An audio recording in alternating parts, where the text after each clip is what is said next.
Hello friends, my name is Shivendra Singh और आप सभी लोगों का स्वागत है मेरे यूट्यूब चैनल में जिसका नाम है लाइटिंग कैंडल।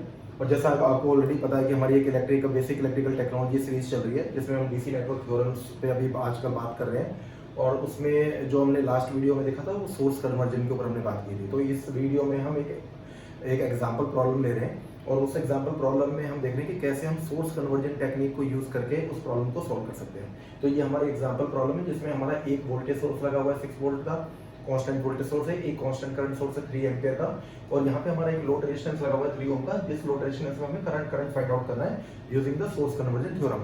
ठीक है, सोर्स कन्वर्जन थ्योरम में एक्चुअली हमने क्या देखा था, बहुत सिंपल है। सोर्स कन्वर्जन थ्योरम में हमने ये देखा था कि अगर कोई हमारा एक कांस्टेंट वोल्टेज सोर्स है V in series with a resistance R, this can be replaced with a constant current source of value I in parallel with the same resistance R.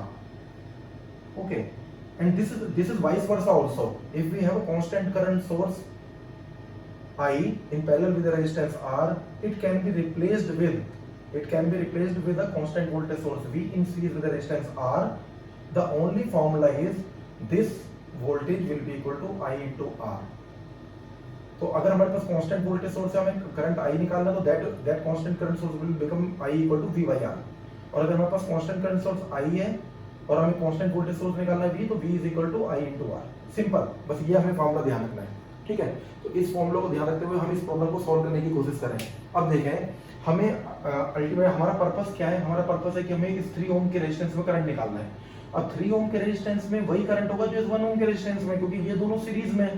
ठीक है, तो इसके लिए हमें क्या निकालना पड़ेगा, इसके लिए हमें इस वाली ब्रांच में करंट फाइंड आउट करना है।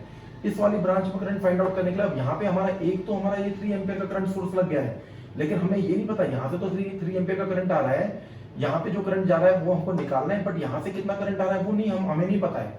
अगर वो करंट हमें पता होता तो हम किरचॉफ करंट लॉ लगा देते कि this current plus this current is equal to outgoing current I. Okay, लेकिन अब हमें एक चीज पता है कि हमारे पास यहाँ एक वोल्टेज सोर्स है जिसके सीरीज में एक रेजिस्टेंस है। अगर ये voltage source constant voltage source in a series with a series resistance of 3 ohm, we can replace this portion with a constant current source in parallel with a resistance. Okay, तो क्या है, जैसा हम यहाँ पे देखें, अगर हम इससे एज इट इज इसको कंपेयर करें और केवल इतने पोर्शन को हम देखें, एक काम करते हैं, पहले सर्किट को एक बार रीड्रॉ कर लेते हैं ताकि इसमें हम उसको चेंज वगैरह कर सकते हैं। फिर 6 वोल्ट है, ये हमारा 3 ओम है, ये हमारा टर्मिनल ए है, यहाँ से हमारा 6 ओम है, यहाँ से फिर हमारा एक रेजिस्टेंस है 2 ओम का, फिर यहाँ हमारा एक कांस्टेंट करंट सोर्स 3 एम्पीयर का, फिर यहाँ से हमारा 1 ओम का रेजिस्टेंस है, और फिर यहाँ 3 ओम का रेजिस्टेंस है RL, और इसमें हमें we have to find out this current I। ठीक है, तो हम केवल इतने पोर्शन को अगर हम फोकस करें, इतना पोर्शन ये भी है, तो इतने पोर्शन को अगर हम देखें तो हम we have a constant voltage source in series with a resistance. तो इस constant voltage source in series with a resistance can be replaced by constant current source in parallel with a resistance. और इसकी value क्या होगी, formula हमने बताया V equal to IR है, तो यहाँ V की वैल्यू क्या है 6 वोल्ट, R की वैल्यू क्या है 3 ओम, तो I की वैल्यू क्या हो जाएगी, I will be equal to V by R 6/3, this is equal to 2 ampere. ठीक है, तो इसका मतलब क्या है, इतने पोर्शन को हम किससे रिप्लेस कर सकते हैं, इतने पोर्शन को हम रिप्लेस कर सकते हैं एक constant current source of 2 ampere in parallel with the resistance of 3 ओम। ठीक है, तो हम इससे रिप्लेस कर सकते हैं A और B के बीच में इस पूरे पोर्शन को। तो अगर हम इस पोर्शन को रब करें और इससे रिप्लेस कर दें तो क्या बन जाएगा, it will become simply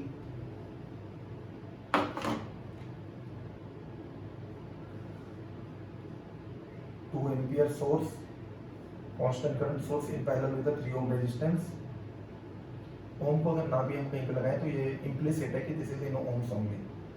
okay, इसमें एक चीज देखने की बात है कि अगर ये वोल्टेज प्लस माइनस 6 वोल्टेज ऐसे था तो करंट की डायरेक्शन ऐसे होगी, अगर ये माइनस ऊपर होता प्लस नीचे होता तो करंट की डायरेक्शन डाउनवर्ड्स होती। ठीक है, तो वो एक ध्यान देने वाली चीज है। अब अगर हम इसे देखें तो यहाँ पे अगर हम इसे सॉल्व करने की कोशिश करें तो A और B के बीच में अगर हम देखें तो हमारा एक 6 ओम और एक 3 ओम, ये दो पैरेलल में है। और हमें पता है पैरेलल कॉम्बिनेशन का, अगर दो रेजिस्टेंस पैरेलल में है R1 और एक रेजिस्टेंस R2 इन पैरेलल, तो जो पैरेलल कॉम्बिनेशन का इक्विवेलेंट रेजिस्टेंस होता है आर इक्विवेलेंट, वो होता है R1 R2 divide by R1 plus R2, यानी कि multiplication of resistance divided by summation of resistance. तो अगर हम वो करें multiplication of resistance divided by summation of resistance, तो ये क्या हो जाएगा हमारा 3 ओम इन पैरेलल विद 6 ओम है, तो 3 into 6 डिवाइड बाई 3 प्लस 6, तो this is equal to 3 into 6 18 divide by 3 plus 6 9, this is equal to 2। ये बन गया 2 ओम का। तो इसका मतलब क्या है कि हम इन दोनों रेजिस्टेंस को हटा के इनकी जगह पे सिंपली 2 ओम का रेजिस्टेंस कनेक्ट कर सकते हैं।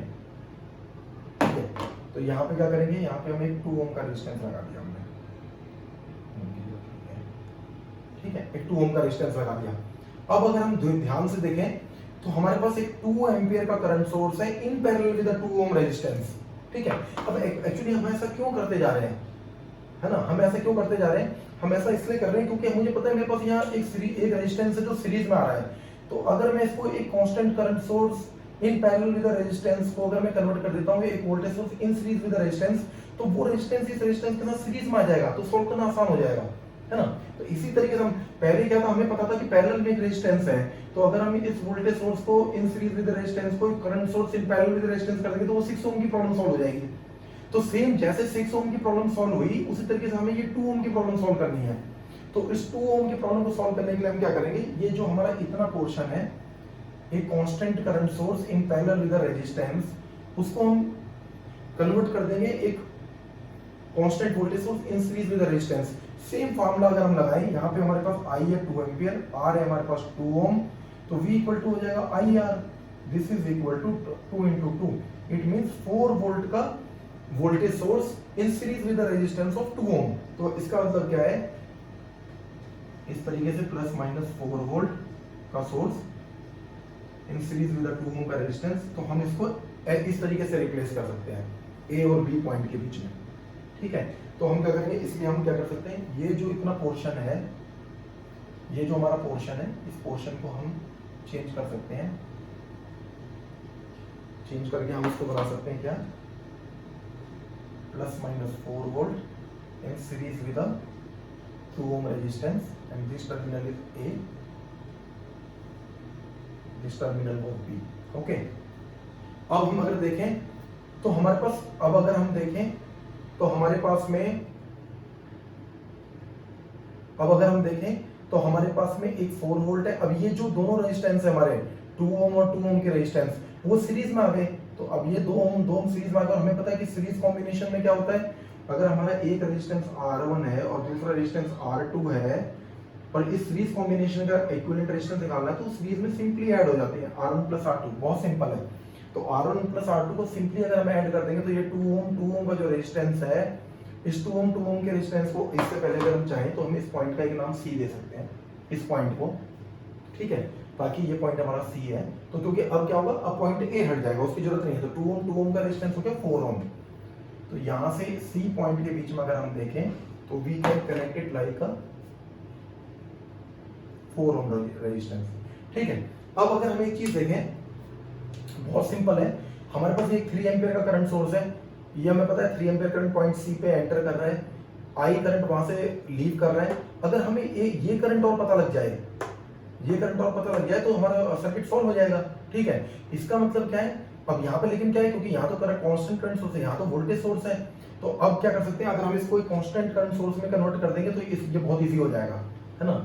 तो हमने क्या करेंगे, अब हम, हमारे पास 4 वोल्ट है और ये 4 ओम का रेजिस्टेंस है, तो हमें पता है कि एक constant voltage source in series with the resistance को हम रिप्लेस कर सकते हैं बाय एक constant current source in parallel with the resistance. तो अगर हम इस इतने सर्किट को सॉल्व करें, ठीक है, तो ये क्या है हमारा, this is a constant voltage source plus minus 4 volt in series with the 4 ohm resistance. Okay, in series with the 4 ohm resistance, तो इसको हम किस में कन्वर्ट कर सकते हैं, एक कांस्टेंट करंट सोर्स में in parallel with the resistance 4 ohm. और इस करंट की वैल्यू क्या होगी, I, this I is equal to V by R। V क्या है हमारा 4 volt divide by R 4 ohm, this is equal to 1 ampere. ठीक है, ये हो गया 1 एम्पियर। इसका मतलब क्या है कि इतने सर्किट को अगर हम रिमूव कर दें तो इसको हम रिप्लेस करके क्या कर सकते हैं, इसको रिप्लेस करके हम बना सकते हैं, इसको इसको रिप्लेस करके हम बना सकते हैं 1 एम्पियर का।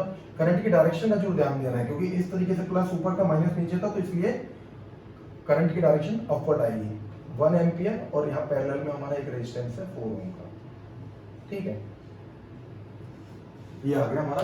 अब इसमें से हम हल्का सा एक छोटा सा इसको सर्किट को, इसको बस केवल उसके रूप को थोड़ा सा चेंज करेंगे। ये पॉइंट हमारा सी है और ये पॉइंट हमारा नीचे वाला बी पॉइंट था, ये कॉमन है, पूरा इक्विपोटेंशियल लाइन है। ठीक है, ये पॉइंट हमारा बी था। अब ये जो 4 ओम का रेजिस्टेंस है ये सी और बी के बीच में कनेक्टेड है। ठीक है, सी और बी के बीच में कनेक्टेड है, तो हम इसको सिंपली यहाँ से यहाँ शिफ्ट कर देते हैं। थोड़ा सा बस यहाँ से यहाँ शिफ्ट करेंगे तो थोड़ा सा और देखने में अच्छा लगेगा। तो क्या होगा, इसका मतलब है कि ये पॉइंट जो हमारा सी है उससे और इस पॉइंट बी के बीच में, इस 3 एम्पीयर को हम यहाँ लिख लेते हैं, इसके बीच में ये 4 ओम के रेजिस्टेंस को हमने सिंपली यहाँ से उठा के यहाँ शिफ्ट कर दिया। बस इससे केवल क्या हुआ, इससे हमें ये देखने में आसानी हो गई है केवल कि हमारा एक 1 एम्पीयर का जो कांस्टेंट करंट सोर्स है और एक 3 एम्पीयर का कांस्टेंट करंट सोर्स है, दोनों पैरेलल में आ रहे हैं और दोनों की डायरेक्शन भी सेम है और दोनों सी की तरफ जा रहे हैं। ठीक है, तो अगर हम देखें, तो अगर यहाँ पे हम देखें तो हम इसको दो constant current source in parallel है और सेम डायरेक्शन में है, तो हम इस 1 एम्पीयर प्लस 3 एम्पीयर इसको हम एक 4 एम्पीयर का कांस्टेंट करंट सोर्स मान सकते हैं इसको।